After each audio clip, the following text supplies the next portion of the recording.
Hello, good afternoon, everyone, and good evening if you are joining us from UK and any other part of the world. Hello, everyone. Um, uh, Today we have a very special guest joining us from Hull, England, and our conversation is focused on employment and with two forces, empathy and innovation. How empathy and innovation is really creating employment for everyone. That's mission of Rangam. And today's guest, Karin Brauner, is joining us from Hull, England, where the time is now 7 p.m. So thank you, Karen, for really joining us late evening. She Thank is you. great, and she is an author, counselor, clinical supervisor, business coach, marketing and content creator, and also language and psychology tutor. And in her own words, she enjoy doing a variety of activities, as we can see all this amazing work you do and really making an impact in hundreds and thousands of people in their lives by all your books and contribution working with people, neurodivergent people. So thank you for joining us, Karen. Thank you very much. You're making me blush. So, how about that? Let's continue that blush going. And if you can tell us a little bit about your career journey, because I was really amazed by your journey and the story. And I'm pretty sure you have tons of stories and adventures in this. So, Yeah, please share with our I can viewers. tell you it's not been boring. I can So, I'm originally from Guatemala and I studied my first degree in psychology and counseling in Guatemala. And then in 2006, I decided to move to the UK. So, because my diploma was from a different country, I had to kind of retrain a little bit. So, it was accepted by the British Psychological Society, but I didn't know how to do things in this country. That was new to me. So, I saved some money, worked in other areas for a bit. And while I was waiting to start my diploma, I thought, I want to do something, but I never work and do something because it's going to earn me money. I do something because I enjoy it. So I thought, what's the closest thing that I can apply for that can be similar to counseling? So I applied to thousands of autistic related jobs, care work jobs, because you in the UK you don't really need a diploma to do that. I think you should, but you don't at the moment. So I applied and I got a job. And my first boss, I call him my angel because some things happened and he was just there for me. And it was just brilliant to work with this particular autistic lady. And it went on from there. So I've been doing 11 years of care work. I left it in July 2019. By that time, I was in private practice for a few years.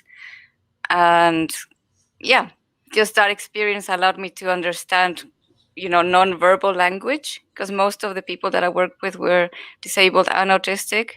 So most of them were non-verbal. So I learned to read when they move their eye a little bit. That means I want my drink. So I'd be like, there you go, have your drink. So that really helps with counseling as well, because we learned that in sessions, in the training, but that just enhanced it even more. But even more important than that, it allowed me to work with neurodiverse people, with autistic people. If I don't go through that process of sometimes being frustrated because I wanted to do counseling, not care work, I'm being honest here. If I don't go through that, I can't work with neurodiverse people, and we wouldn't be having this conversation, Nish. Yeah, It yeah. just wouldn't be happening right now if I didn't go through that adventure of meeting all of these people on the spectrum and disabilities. And yeah, lots of stories. It's never been boring. It's always been amazing. I have learned so much from people on the spectrum, more than some neurotypicals even. They're just incredible. It's so simple. We as humans complicate everything, but they just keep it simple. I want a cookie, I'll ask for it. Whereas we complicate, oh, maybe should I ask for it? No, no. No, I want it, I'll have it. I'm stressed, I'll have a bath. As simple as that, right? So for the past 5 years, I think, or so, I've been working with autistic people in a different capacity. So in the counseling section. And we've opened up a Facebook group as well in the past 2 years. It's got like 2K people in it already. And we're going to start writing a book with them. So I didn't want to write a book on my own because I only know so much. But all the wealth of knowledge in that group is going to help people out there in the world when the book is done. So that's a project we're going to start working on soon. And so, as you can see, the journey has been a bit varied and all over the place, but it all kind of links together very nicely. And I always do the things that I like. So I love everything I'm doing. Love it, love it. Let me tell you, and this is all about you. We want to have a conversation with you and learn from you. But just quick a side note: I share the same story, same experience. Learning from people is so amazing, and I call this true circle of innovation.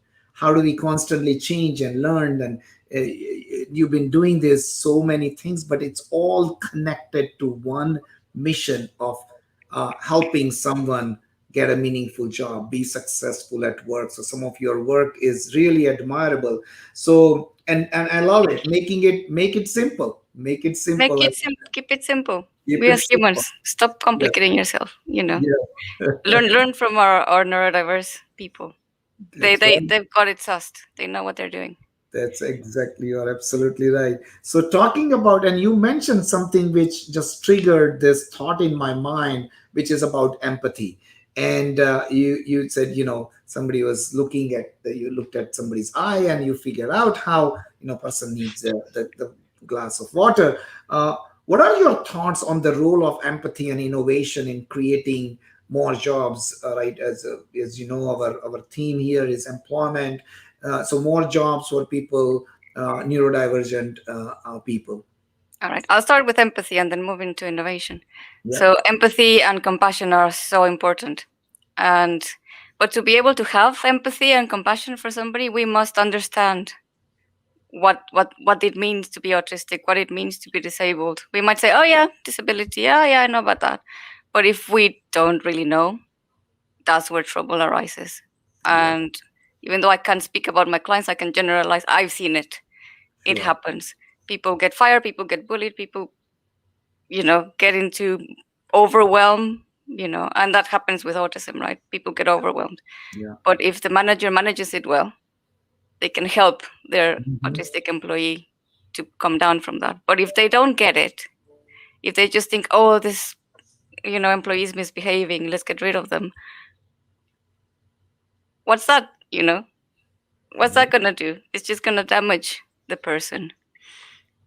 And I think I advise people on the spectrum, if they're going to go for a job, disclose that you're autistic or that you have a particular disability, because some are hidden. Because then your boss has no excuse.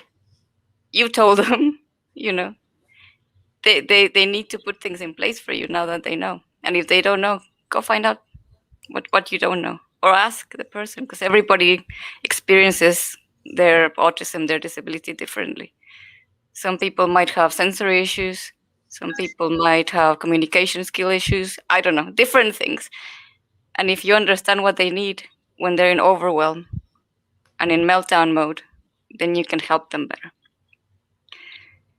And yes, I said before, yes, I know about autism. What does that mean though? Do you really? And that's a challenge for employers. Do you really know? Let's think about this. Let's be honest here. Do you really know? And if you don't know, just put your hands up. You don't have to know. We weren't born knowing things. But the good thing to do is, the right thing to do is say, I don't know, I'm going to go find out. I'm going to contact Nish and hire him to teach my people what they need to know. That kind of thing, right? I'm going to go read a book and pass the knowledge along. Yeah. I wrote something. Let me see what it was.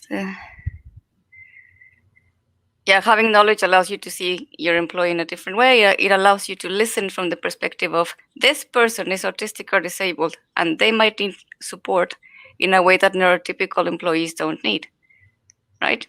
I need Mhm. to watch out for that and be sensitive, that goes along with empathy, to their different ways of being, without judgment, and try to understand before jumping to conclusions.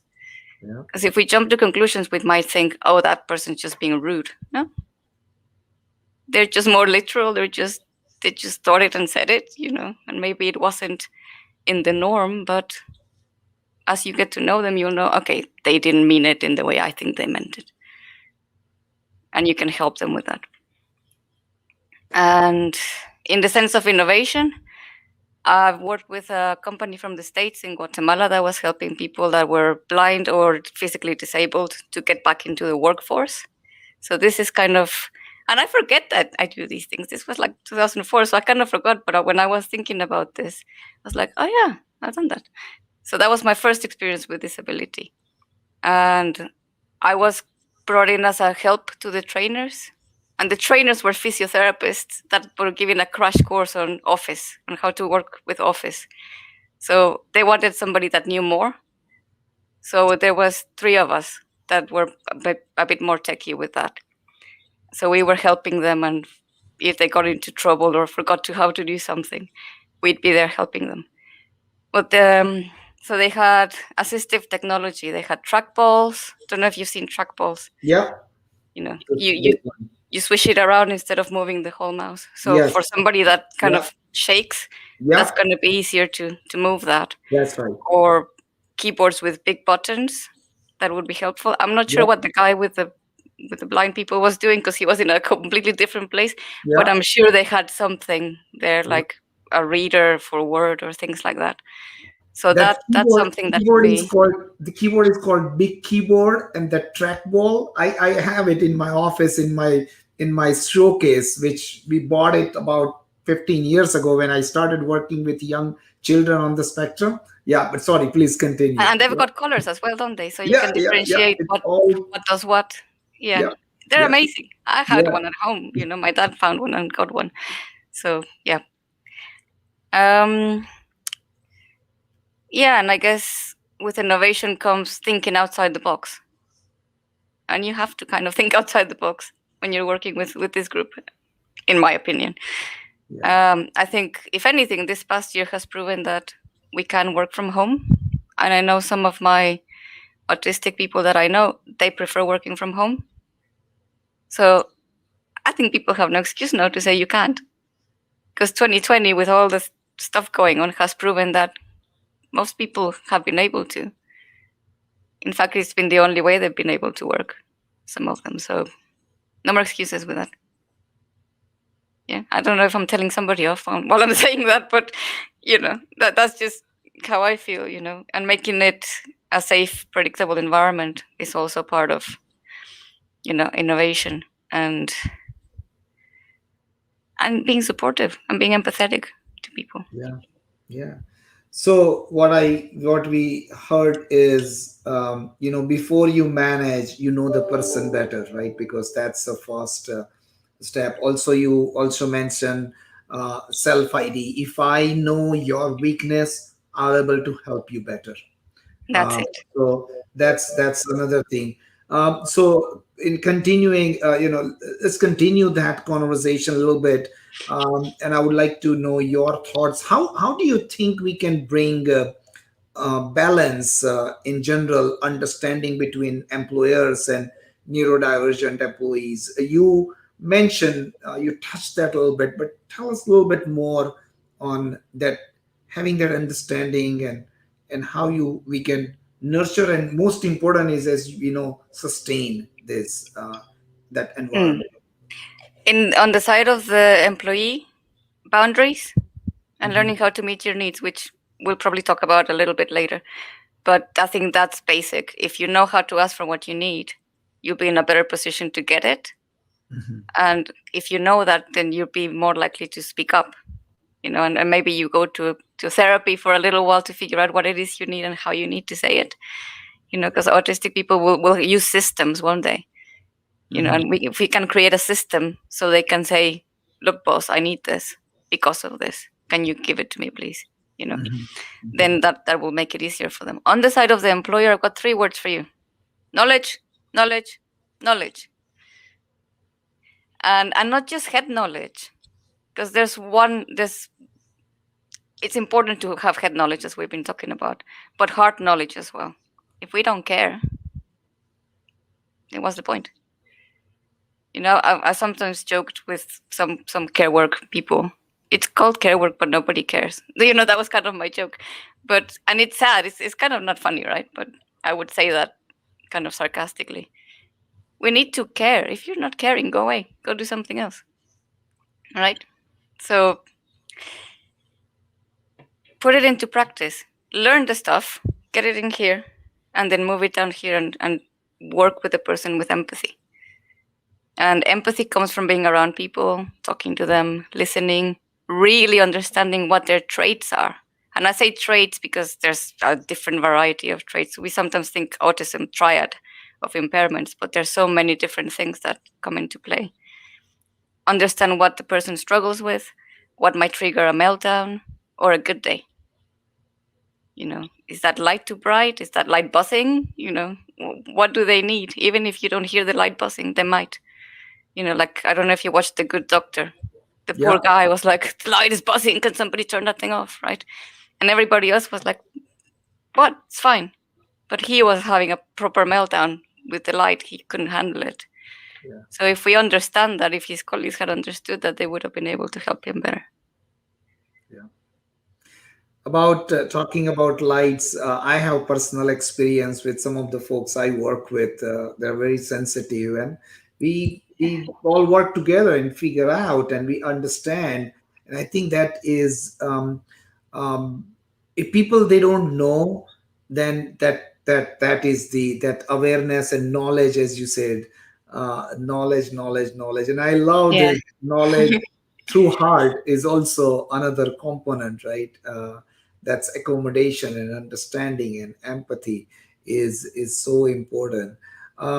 Talking about employment, if we switch gears a little bit, and I would like to know your thoughts on how is the autism hiring landscape in UK or in your network wherever your work is. I know you are working globally, so please share your thoughts. Yeah. What's happening? Actually, more than my thoughts, I found some statistics. If that's okay, I'll share them with you Yes, from the please.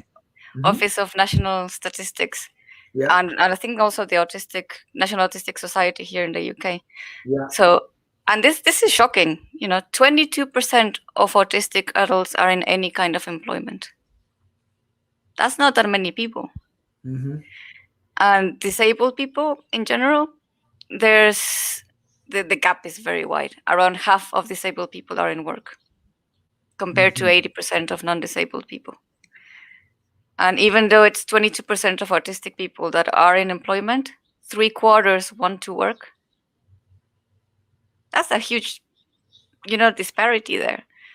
What's going on? Is it what we're talking about here, that the employers might not know? Is it that the job descriptions aren't written in a way that they can go, okay, I tick that box, I tick that box. They might get scared with looking at job description. And we'll talk about that a little bit later, I think, as well. But is it that, or is it discrimination, or what is it? I'm not sure. It could be all of these or none of these, right?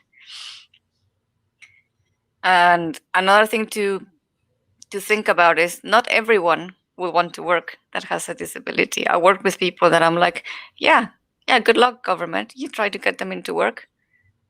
You won't get your shelves restocked, and they'll be banging their heads on the wall all day because they don't want to be there. Do you want that? No, right? So good luck. Get them hired. Let's see what happens. And I'm saying that sarcastically because with some people, they've lived all their lives on a benefit system, being cared for, living in care homes for different reasons. They don't know what working is. I think the people that understand it more might want to, if they're offered the chance, they probably will take it. But people with autism and disability, depending on how severe it is, they might not want to work. So we've got to respect that as well, I think. But if people want to work, we got to do something about it. And I think, that's why you have these conversations, and that's why you do the work you do, to get more people the life that they want, not the life that we as neurotypicals think they should have. So it's raising awareness. Yeah. Yeah, and I really like that. So I always share this the individual's abilities and availabilities, but now there is a third component, willingness to work. Yeah. Or so in that third component has, I think, multiple components, willingness to work for that particular job. So in that way, I would take that responsibility as a staffing provider or a Mm. intermediator, where I want to make sure that we do the right matching. Like if the person is not ready to work stacking the shelf, maybe there is an opportunity to do some other work. What is their interest? So it is us as a whole, as a society, also it's our responsibility to find their interest and try to match that. Maybe that will work. So it's a process. And but thank you for sharing that, that willingness to work, and how do we all work together and learn from each other, like this conversation. Yeah. um, Because in the end, it's about quality of life, right? that's right. In our, my trainings in care work, it was always like quality of life and happiness was key words in there, and safeguarding, of course, all of those words we know. But quality of life is important. It's not just about, let's call it maintenance. Just feed, eat, Yeah, bathe, get dressed. Go for a walk. No, what will fill them? What will satisfy them? make them feel better. Yeah, good. Yeah. So we touched a little bit on challenges in hiring neurodivergent talent with companies, and awareness and knowledge. But I have one question on when hiring people, neurodivergent job seekers. Sometimes it's hiring is less challenging, um, but creating that empathetic culture, creating the right environment at workplace. Mm. What are your observations, and what are your thoughts on that? Creating the right environment. I'll give you an anecdote first before I continue to answer, because this is a clear example. So I mentioned the company I was working with in Guatemala with physically disabled people, and some of them had PTSD from the wars. Back in the 80s, we had the guerrillas and all of that stuff over there, and some of them had PTSD, and I found out in some very curious ways. But there was one guy that was in a wheelchair, and he wanted his wife to be in the room with him while he was having his IT lesson. And one of the trainers, I started a good relationship with him, but then he said, "No, she can't be in here. Get out, get out." And he kept choking her out. And she was like, "No, but she's not trying to leech off the lesson. You know, she's trying to support her partner, and you're saying, get out." So it ended up that the guy had a panic attack, or he had something happened to him that he got really ill. And my relationship with that guy was never the same, as you can imagine, because Yeah, he's not being equal. He's not helping the person. He's not being inclusive. He's not trying to understand that this person is gonna get really anxious and have a panic attack or something if his wife is not there. Why are you being like that? You're not being empathetic, yeah, basically, right? He yeah, wasn't showing that all the things that we're saying here that are important. So, but for the rest of that day, I just went to sit with them because they took them to the places clinic. I couldn't be in that room with that guy. I went to look after the people and make sure they were okay. It's like, I'm gonna kill him if I sit near him, because that was just not right. I know those are strong words, but that's how I felt at that moment. I was like, "What are you doing, mate? Right? This is awful." So, and that wasn't even in a workplace. That was in the place where you learned how to get back into work. So, if right. that's the experience these people were having, what will happen in the workplace. And I'm talking about Guatemala. We're a bit behind, over there. Yes. So Hmm. it's even worse there. And I can understand it living here with the technology we have here. That's the mindset over there. But that needs to change, and hopefully he learned his lesson that day. Yeah, So I wouldn't talk to him anymore. Um, but yeah, as I said before, you need to know to really know what you're talking about when you say autism. You can just say, yeah, I know. No, that's not enough. What do you know? How do you know it? How do you understand it? Can you empathize with somebody with a disability or autism? A few years ago, I did some research with the NHS, the National Health Service here, Yeah. and I found that they were hot potatoing the autistic community. They didn't. The general doctors didn't know what to do, so they sent him to the disability service. But because autistic people are not disabled, really, they sent them back to the other service, and they kept throwing them about and not really giving them the help they needed. So if that happens in the medical service, Yeah. in recruitment, that I think that's even worse. That could be even worse. If It's the actual doctors that are supposed to diagnose you and treat you and do all of these things don't know, there's a gap there. In employment, it must be similar, right? So that's why we're here, yeah. filling that gap, or trying to anyway, right? Doing the best we can with that. That's So right. yeah, just a bit of knowledge there that I found from lots of research I did. Yeah. No, that is great. You are absolutely right. If it happens in healthcare where the focus is health and wellness, in recruitment, it's awareness, and that's what we are trying to change that. So when we work with people with disabilities or people neurodivergent talent, we have a Mm, very structured framework, and we provide the training and awareness to our team, because that's the very first step before we start the conversation with any job seeker or individual neurodivergent talent. So yeah, yeah, so uh, uh, things are changing, and hoping that they are. I hope that it move fast, but it is going to take some time, but it's getting better and better. It's It a is. It is. I think so. Yeah. Okay, so now this is my, before we conclude, this is my favorite part of the conversation when I spoke to you earlier. In your book, let's talk about your book, 20 Self-Care Habits. You talk about boundaries and learning how to meet your needs. Can you please explain more on that? My pleasure. It's my favorite topic. Obviously, I Yeah. wrote a book on it, but I love working with that, and I can see changes. I saw changes in myself. The first few times, I was kind of a people pleaser. I still like, I can't help it.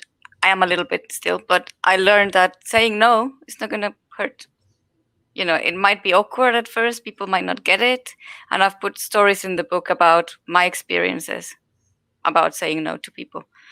Actually, the first experience I had of saying no was telling my dad I was leaving medical school and sticking with it. He wanted me to continue, but I wasn't feeling well doing that. I was getting headaches, stomach pain. I was like, no, Dad, that's it. Enough. I'm moving on to the other thing. And that was so powerful for me. So that's my first experience of that. And then saying no to a friend that wanted me to give them a lift, when I actually wanted to go have a nap. I stuck with my no, and that felt much better for the relationship. So setting boundaries and learning to meet your needs is all about improving your life and your relationships. If I'm allowed, if I allow myself to say no to you, or no later, Nish, you know, that will keep me from resenting you, even though I'm the one that said yes, right? Hmm. Because I will resent myself for saying yes when I wanted to say no, and I will resent you for asking me for whatever it was you wanted. So if we're true to what we want to say, trust our gut feelings is basically part of it, and start small. That's another bit of advice that I would give. My favorite advice that I give is, if you're the one that makes the cups of tea in your house all the time, nobody else makes cups of tea, you're the one that makes cups of tea, ask somebody to make you a cup of tea. Get your needs met instead of meeting people's needs all the time. There's nothing wrong about being the tea maker in the house, but test it out. Because if you succeed at that little hurdle, that's kind of, doesn't matter if they make it or not, really. Just try. They'll be surprised that you're asking them to make you a cup of tea. but they'll be happy to do it. And you'll prove to yourself that actually somebody else wants to meet my needs. It's not just me meeting their needs. Right? And that's so important. And just one tip before we end. It's a choice. Just like I said, it's a choice for me to say yes or no to you. We're always choosing. And some ways that you can choose the right thing for you is think about, does it positively affect your self-worth and self-esteem? Is it what you wanted to do? Does it make you happy? And did you put yourself first? And final words, self-care isn't a luxury, it's a necessity. And I think Dara is going to put in a PDF I've created for your audience. It's got the introduction to 20 self-care habits, so you can read a bit of that and some of what people have been saying about it. And I've also got my new novel that's sitting over here. So I'll put chapter 1 in there for you guys as a gift. So I hope you will enjoy it. And that one relates to psychology as well. I can't help myself. I'm a psychologist. So it's related to psychology, but it's fiction. So hopefully you'll enjoy it. And Excellent, excellent. Thank you so much for sharing your knowledge, expertise, your passion, your wisdom, and your research. So thank you for spending half an hour with us and our audience here. Thank you, thank you for Shamika. inviting me. No, thank you. It's our pleasure, and we would love to continue this conversation offline. As I mentioned earlier, we have a lot of employer partners looking for some of the things of work we do in US. How do we expand that in other countries? We would love to continue this conversation. Yep, definitely. I'm definitely interested, and I've got some willing people as well in the Facebook group. Great, excellent. And Samika, thank you so much as you do every week with us. So we appreciate that. And thank you, everyone. Thank you, Karin, Thank and you. Nadine, for all the great conversation. And thank you, everyone. We will continue our conversation on empathy, innovation, and employment Amazing. next week, same time, same place. Thank you. All right. Take care, everyone. Thank you. Take care. Bye bye.